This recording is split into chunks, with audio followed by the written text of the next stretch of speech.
Dave is asleep in a tent.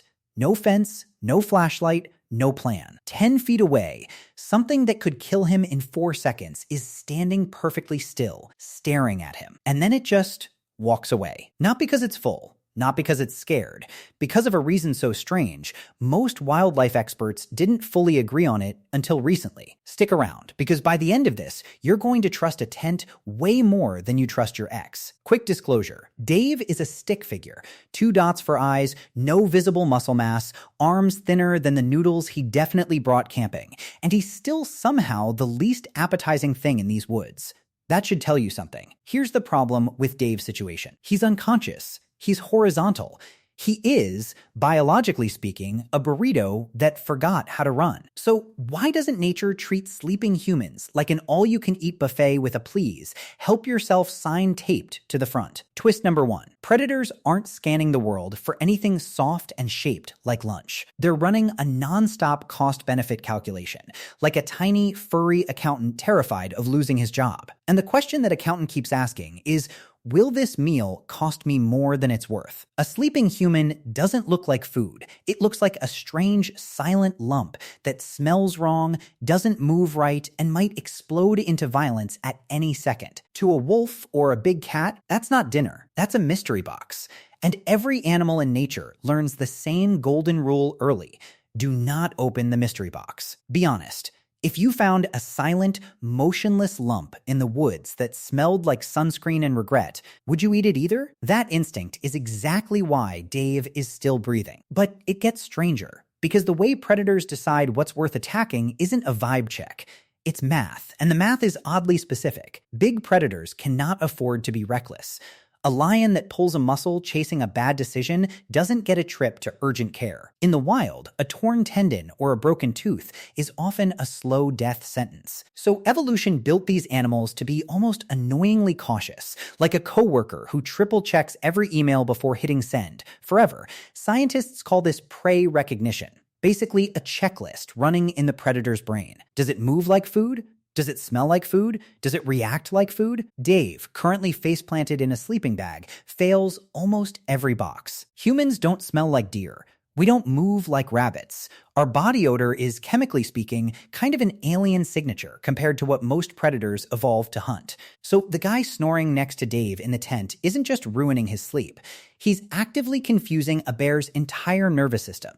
Somehow, the loudest person in the group is also the best home security system money can't buy. Wait, it gets even weirder, because here's a number that should stop you mid-scroll. In the United States, cows kill more people every year than mountain lions, wolves, and black bears combined. Not a typo. The dangerous wilderness predator you're picturing right now is statistically less likely to end you than a large, judgmental cow named Brenda standing near a fence. So if predators aren't automatically hunting stillness, what are they actually watching for? Let's talk about the hidden signals. Signal 1 is motion, specifically the difference between stillness and fleeing. Predators evolved to read confidence through movement. An animal walking with purpose sends one clear message: I am not worth the fight. But an animal that stumbles, staggers, or runs sends the opposite message, and that flips a switch scientists call the chase response. Here's the twist inside the twist. Chasing is usually the actual trigger, not vulnerability. Dave isn't fleeing. He's not stumbling. He's a lump, and a silent, unmoving lump doesn't activate the catch it before it escapes instinct, because there's nothing to catch. There's also what I like to call the upright tax. Humans are one of the only mammals on the savanna that regularly stand up tall, and standing tall reads as bigger, stronger, and more dangerous, even from a distance. Even lying flat, our shape and scent still carry a little of that unfamiliar, upright primate energy, like showing up to a Halloween party as mysterious guy nobody recognizes and nobody wants to test. Funny enough, this means the safest thing about Dave right now might genuinely be how weird his species is. Congratulations, being a walking question mark finally paid off. There's one more hidden signal, and it has nothing to do with Dave's body. It's Dave's cooler. Predators aren't just reading you, they're reading your entire campsite, and most of what draws them in isn't curiosity, it's convenience. A quiet camp with no food smells is basically invisible. A camp with last night's grilled salmon still sitting out is basically a billboard with an arrow. Biologists call this food conditioning, and it's the single biggest predictor of dangerous encounters, way ahead of anything involving body scent or fear. Translation: the bear was never hunting Dave. The bear was hunting Dave's cooking. The same way everyone at a cookout is. Be honest, you've absolutely left snacks in a tent before and just hoped for the best. Now, before you cancel your bear spray order, here's twist number 2. Some predators absolutely do target sleeping humans, and understanding why cracks this whole mystery wide open. Tigers are the textbook case. Unlike lions, tigers hunt mostly alone, mostly at night, relying on stealth instead of teamwork. When a tiger becomes what biologists call a habituated predator, usually from illness, injury, old age, or a shrinking habitat that wiped out its usual prey, the math changes completely. A tiger with a damaged jaw can't outrun a healthy deer.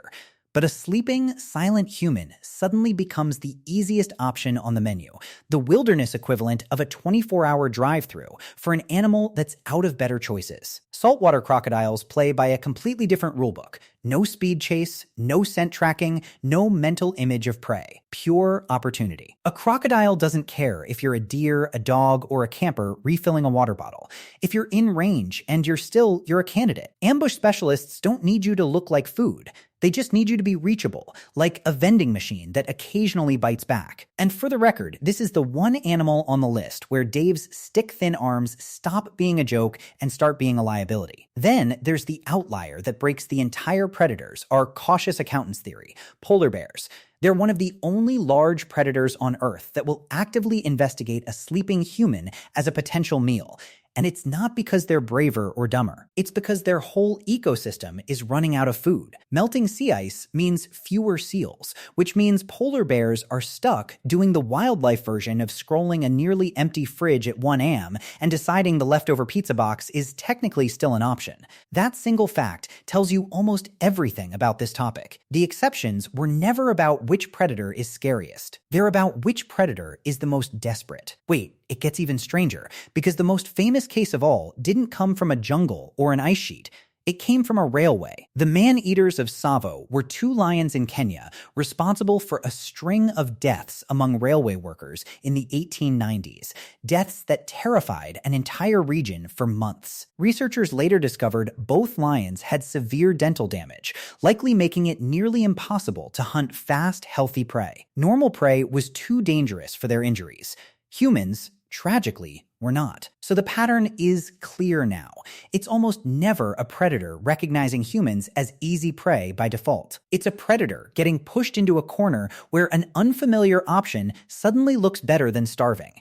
Nature's version of finally trying the weird menu item because everything else is sold out. Which raises the real question: why did humans become such difficult, unappealing prey in the first place? Here's where evolution flexes. For most of human history, we weren't fast, and we definitely weren't strong. A cheetah would smoke an Olympic sprinter without breaking a sweat, and honestly, so would most golden retrievers. What we had instead was group behavior, tool use, fire, and total unpredictability. Predators that repeatedly tangled with early humans often walked away injured. And injury in the wild is a countdown timer nobody gets to pause. Over thousands of generations, this built what researchers call learned avoidance. In simple terms, predators pass down bad experiences the same way you'd warn a friend off a sketchy restaurant.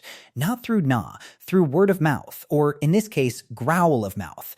In other words, predators didn't evolve to fear us biologically. They evolved to learn, generation after generation, that humans are expensive, unpredictable, and usually armed with fire, spears, or an angry group chat of relatives showing up with torches. We basically became the too much paperwork of the food chain, the one prey animal that comes with a lawyer, a group chat, and somehow always one guy who brought a full folding chair to a survival situation. Think of it like a restaurant review. Every predator predator species has a mental Yelp page for potential meals, updated over generations, and humans got a permanent one-star review that just says high effort, unpredictable, sometimes throws fire, do not recommend. That review has been circulating for roughly 2 million years, and nobody's bothered updating it. Now let's clear up the biggest myth people believe about sleeping outdoors, because it causes more unnecessary thram panic than almost anything else in wilderness safety. The myth is that predators can smell fear,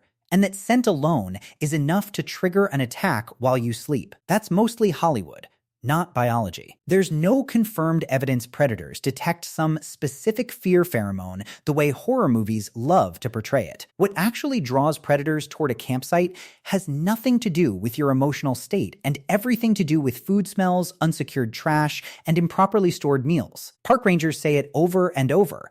Bears aren't hunting your anxiety. They're hunting your leftover barbecue. And honestly, that tracks, because so is everyone else at the campsite. So if you've ever lain awake, convinced a mountain lion could sense your fear radiating through tent fabric like some kind of dinner bell relax, the actual threat is more likely to be the gas station beef jerky Dave forgot in his jacket pocket. And that brings us to the part nobody actually tells you. So here's the full answer to our mystery. Predators ignore sleeping humans because we simply don't fit the pattern they're wired to hunt.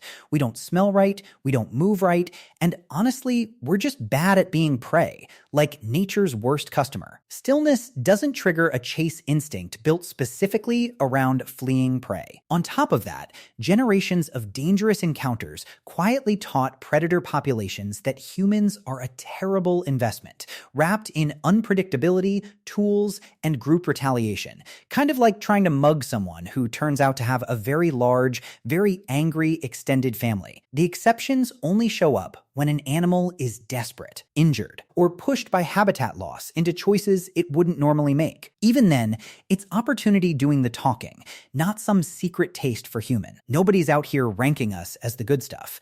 And here's the detail that should actually stick with you. Dave is safe tonight, not because that animal outside his tent respects him. It's because, over millions of years, his entire species quietly built a reputation as more trouble than it's worth.